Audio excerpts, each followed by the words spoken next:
सच ही तो है, जिंदगी के सफर में गुजर जाते हैं जो मुकाम, वो फिर नहीं आते।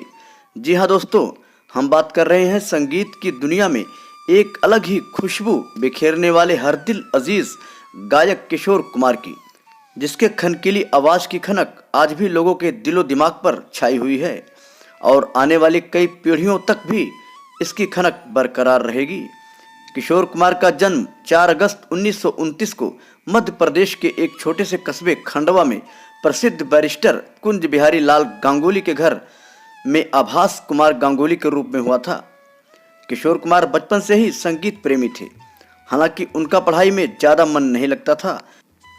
इसलिए किशोरावस्था में ही किशोर कुमार अपने बड़े भाई कुमुद कुमार गांगुली के पास मुंबई चले गए, जो उस समय तक भारतीय सिनेमा जगत में अशोक कुमार के नाम से खुद को एक अभिनेता के रूप में स्थापित कर चुके थे। भाई की मदद से कई फिल्मी हस्तियों के साथ परिचय होने के बाद 1946 में म्यूजिकल डायरेक्टर सरस्वती देवी ने उन्हें एक फिल्म में पहली बार गाने का मौका दिया।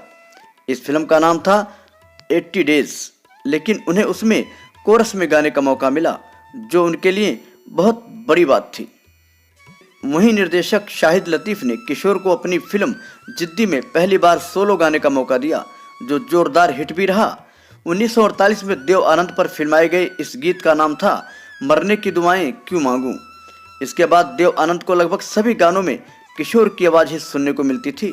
बताते चले कि फिल्मी दुनिया में कदम रखते ही उन्हें समझ आ गया कि शास्त्रीय संगीत के पथरीले रास्ते उनके सफ़र को मुश्किल बनाने वाले हैं, लेकिन उन्हें उन पथरीले रास्तों को अपना हम सफ़र बना लिया। जिस रास्ते से वह जाते उसे अपना बना लेते थे। मुश्किल से मुश्किल गानों को अपने अंदाज में गाकर उन्होंने हर आम इंसान को भी उससे प्यार करने पर मजबूर कर दिया।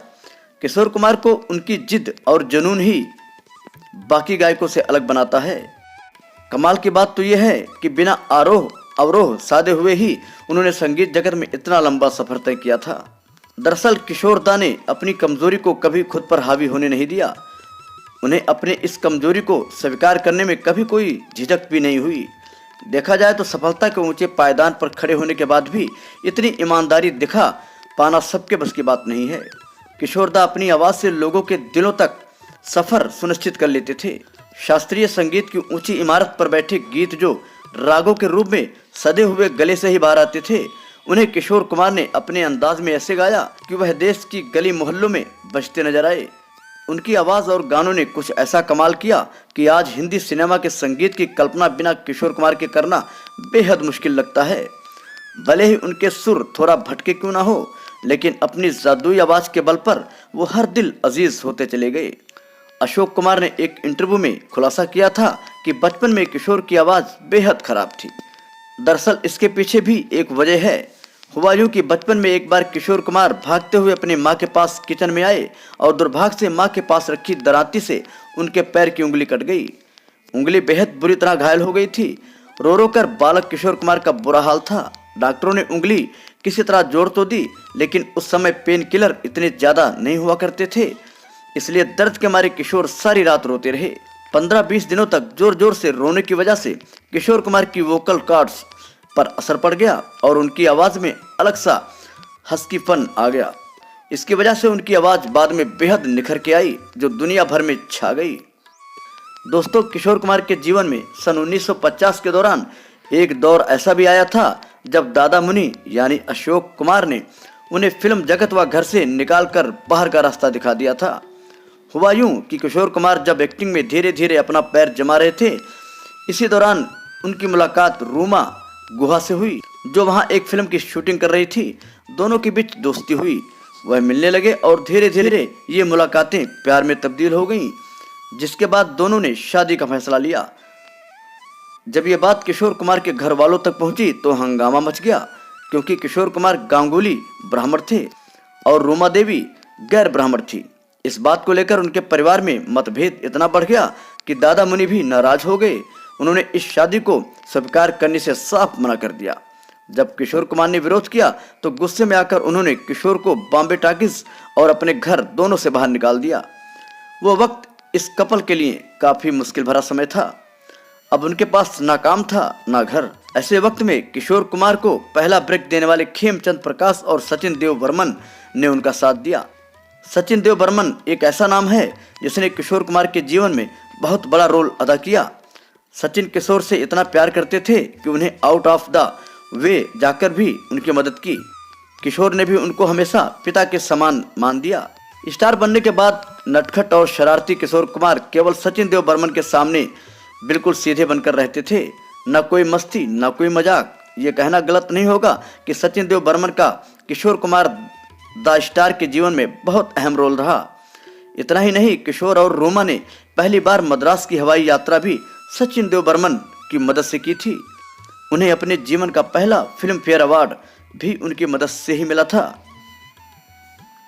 संघर्ष और सफलता का दौर 1948 में जिद्दी से शुरू हुआ। इस दौर में किशोर ने जो कुछ हासिल किया वह अकल्पनीय था।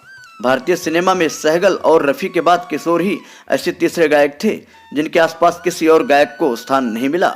इस बात को आप इस तथ्य से काफी बेहतर तरीके से समझ सकते हैं कि किशोर कुमार एकमात्र ऐसे पुरुष पार्श्व गायक हैं जिन्हें 8 बार फिल्म फेयर पुरस्कार मिला। 1969 में पहली बार फिल्म आराधना का रूप तेरा मस्ताना, 1975 में अमानुष का दिल ऐसा किसी ने मेरा तोड़ा, 1978 में फिल्म डान का खैके पान बनारस वाला, 1980 में फिल्म थोड़ी सी बेवफाई का गीत बड़ी वफा से निभाई तूने, 1982 में फिल्म नमक हलाल का पग घुंघरू बांध मेरा नाचीरे, 1983 में फिल्म अगर तुम ना होते का अगर तुम ना होते, 1984 में फिल्म शराबी का मंजिलें अपनी जगह और रास्ते अपनी जगह के साथ ही 1985 में फिल्म सागर का सागर किनारे आदि गाने के लिए फिल्म फेयर पुरस्कार हासिल किया। किशोर कुमार की पत्नियों की बात करें तो उनकी 4 पत्नियां थीं। सर्वप्रथम उन्होंने रोमा गुहा को अपनी पत्नी बनाया। उसके बाद मधुबाला, लीना चंद्रभाकर व योक्ता बाली को भी पत्नी का दर्जा दिया।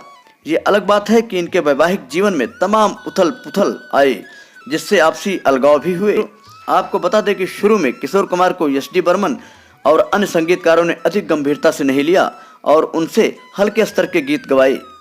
लेकिन किशोर कुमार ने 1957 में बनी फिल्म फंटूस में दुखी मन मेरे गीत से अपनी ऐसी धाक जमाई कि जाने माने संगीतकारों को किशोर कुमार की प्रतिभा का लोहा मानना पड़ा। इसके बाद एस.डी. बर्मन ने किशोर कुमार को अपने संगीत निर्देशन में कई गीत गाने का मौका दिया। आर.डी. बर्मन के संगीत निर्देशन में किशोर कुमार ने Munim ji, Taxi Driver, Funtoosh, 9-2-11, Paying Guest, Garden, Jewel Thief, Prem Pujari, Tere मेरे सपने जैसे फिल्मों में अपनी जादुई आवाज से फिल्मी संगीत के दीवानों को अपना दीवाना बना दिया। किशोर कुमार ने वर्ष 1940 से वर्ष 1987 के बीच के अपने कैरियर के दौरान करीब 2700 से अधिक गाने गाए थे। उनको पहला फिल्म फेयर पुरस्कार 1969 में आराधना फिल्म के गीत रूप तेरा मस्ताना, प्यार मेरा दीवाना के लिए दिया गया। किशोर कुमार की विशेषता ये थी कि उन्होंने देव आनंद से लेकर राजेश खन्ना, अमिताभ बच्चन के लिए अपनी आवाज दी और इन सभी अभिनेताओं पर उनकी आवाज ऐसी रची बसी मानो किशोर खुद उनके अंदर मौजूद हों। किशोर कुमार ने 81 फिल्मों में अभिनय किया और 18 फिल्मों का निर्देशन भी किया। फिल्म पड़ोसन में उन्होंने जिस मस्त मौला आदमी के किरदार को निभाया वही किरदार वे जिंदगी भर अपनी असल जिंदगी में निभाते रहे। आज भले ही भारतीय संगीत जगत में नए नायकों के चेहरे सामने आए हैं जिनमें सोनू निगम और उदित नारायण जैसे नाम शामिल हैं, लेकिन कहीं ना कहीं यह एहसास जरूर दिलाती है कि दूर गगन की छांव में कुछ खो गया है। किशोरदा लोगों के दिलों में आज भी जिंदा हैं, जहां से यही आवाज निकलती है, गाता रहे मेरा दिल।